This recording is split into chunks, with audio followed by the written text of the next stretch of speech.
Health experts are warning New Zealand is at serious risk of a measles epidemic due to growing numbers of unimmunised children.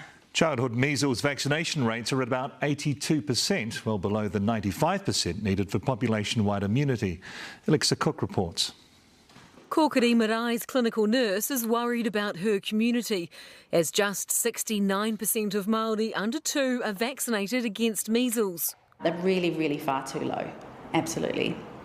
For the community in general and particularly for Māori Pacific Islanders. A concern shared by Dr Oz Mansour from the Public Health Communications Centre. If we don't get enough people vaccinated, there will be an outbreak of measles. The latest briefing he co-authored shows the number of children becoming susceptible to measles is growing by about 1,000 a month.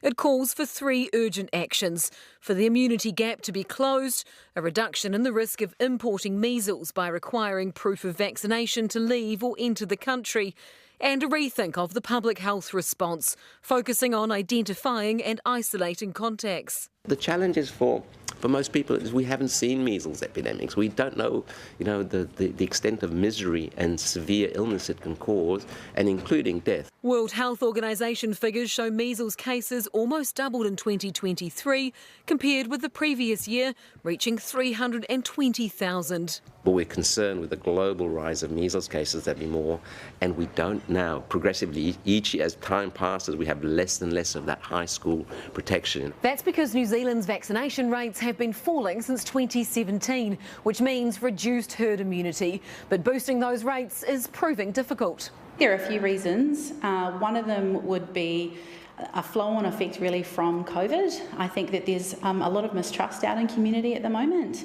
Another problem is the delays in getting nurses accredited for all-of-life vaccinations. Billy Jo and 4 of her nursing colleagues have been waiting since December for an assessment so they can vaccinate without supervision. And that's really tough for us to sit on our hands and wait. Especially as the risk is growing. Alexa Cook, News Hub.